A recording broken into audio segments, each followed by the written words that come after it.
How is it possible that employees of the UN could have been involved in the October 7th terrorist attacks against the Jewish people? The answer is because of an organisation called UNRWA, the United Nations Relief and Works Agency, an organisation apparently existing to deliver aid to the Gazan Arabs and those who were made refugees during the 1948 War of Independence. It has been reported in the last week that 12 UNRWA employees actively took part in the terror attacks of October the 7th.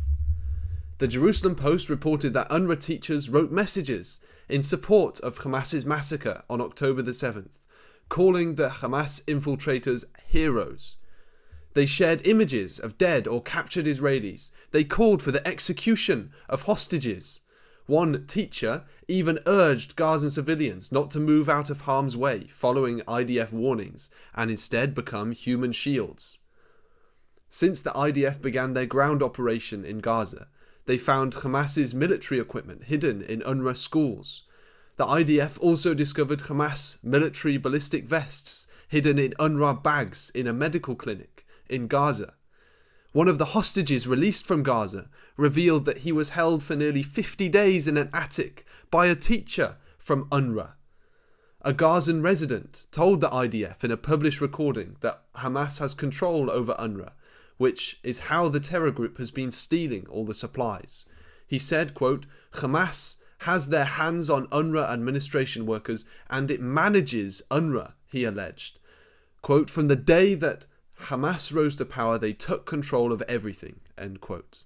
The Jerusalem Post wrote this week, quote, "At this point, UNRWA has become fully responsible for allowing indoctrination to fester in Palestinian society and is actively helping Hamas terrorists and holding Israeli hostages and has perpetuated the Palestinian refugee crisis since 1949, end quote.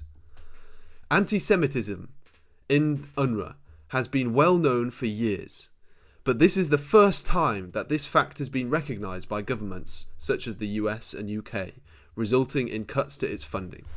It was further reported that Israeli intelligence accused 190 UNRWA employees of being hardcore Hamas and Islamic Jihad militants, while over 10% of UNRWA staff was considered to have some affiliation with those organisations. Statistics like that should leave us wondering if there is a single employee of UNRWA that isn't pro-Hamas. Here is an interesting fact. The United Nations High Commissioner for Refugees, the UNHCR, has less than 19,000 employees worldwide to manage 29.4 million refugees across the world, not to mention the tens of millions more internally displaced persons, asylum seekers and stateless people across 135 countries. UNRWA, on the other hand, employs 30,000 people in Gaza and the surrounding countries to service a claimed figure of 5.9 million refugees. Who are these refugees? As stated above, they are the Arabs who left their homes in 1948, anticipating and mostly rubbing their hands with glee at the prospect of a huge genocide of Jews by the multiple Arab countries who were invading the nascent state of Israel. According to UNRWA, those Arabs, along with their children and their grandchildren and their great-grandchildren, are all refugees. And because of this, UNRWA traps them in long-term refugee camps and uses them as political pawns, with the refugee label that limits them both politically and economically. Those refugees can be also found under Egyptian, Jordanian, Lebanese and Syrian rule as well. In those refugee camps, the Palestinians live in needless, abject poverty and squalor that breeds hatred against their so-called Israeli occupiers. UNRWA employs local Gazans to help breed genocidal and hateful slogans against Israel. UNRWA schools in Gaza have long since been known to be full of anti-Semitic, violent tropes that further radicalise Gazan young people. So what is UNRWA then? It's not really a refugee agency, perhaps a welfare entitlement agency, or more likely worse, a stream of money funding radical ideology, Hamas and Palestinian Islamic Jihad. The hypocrisy and lies of this organisation is beyond belief. On the UNRWA website, you can read about the lovely humanitarian work that is taking place. They talk about the healthcare that they deliver, or the 700 schools that they've set up. They show heart-rending pictures of the poor, innocent children who they claim to have helped. They have pretty graphics about how they spend their funds.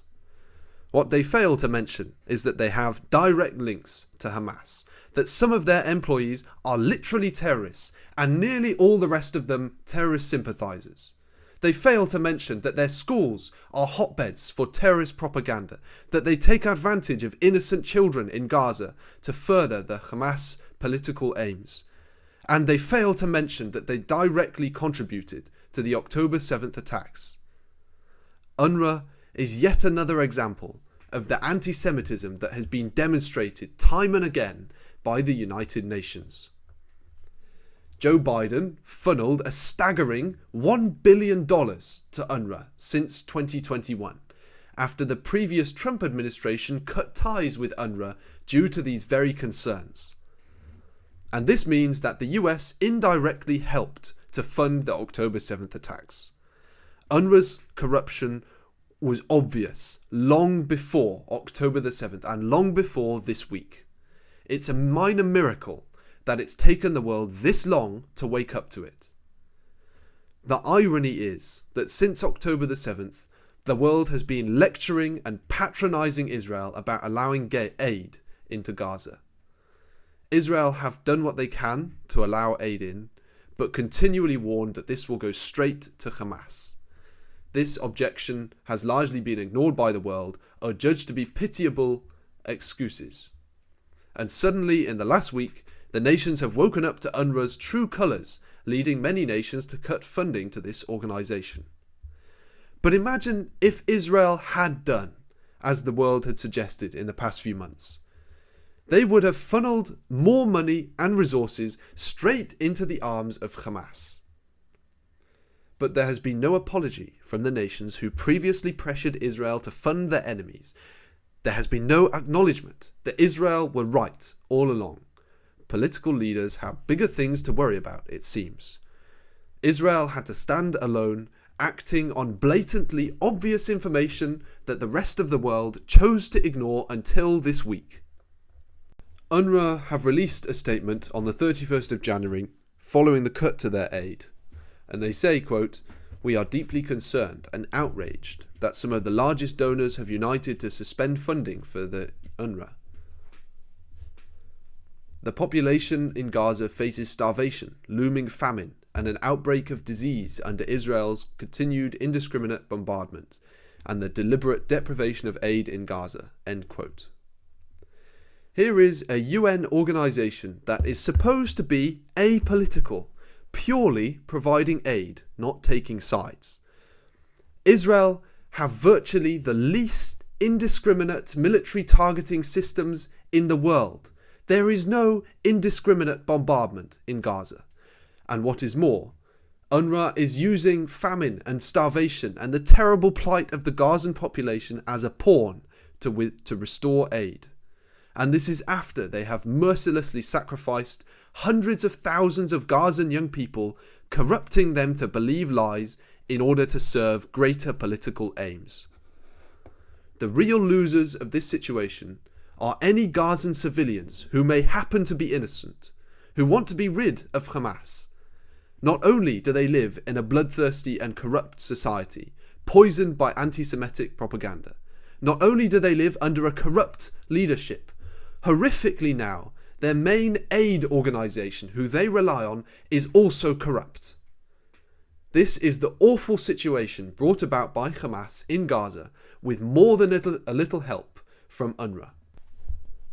Revelation 16 describes the frog-like spirits that will go out into all the world to gather them against the Jewish people.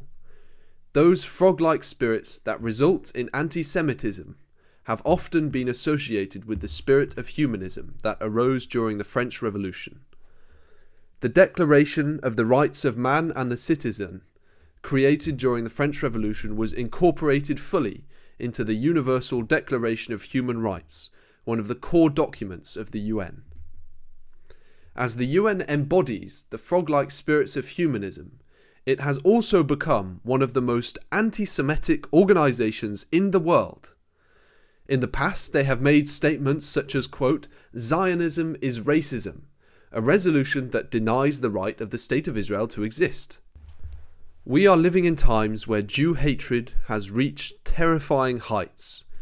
We are watching the frog-like spirits move across the world, bringing the nations together in their hatred for God's chosen people and for his land.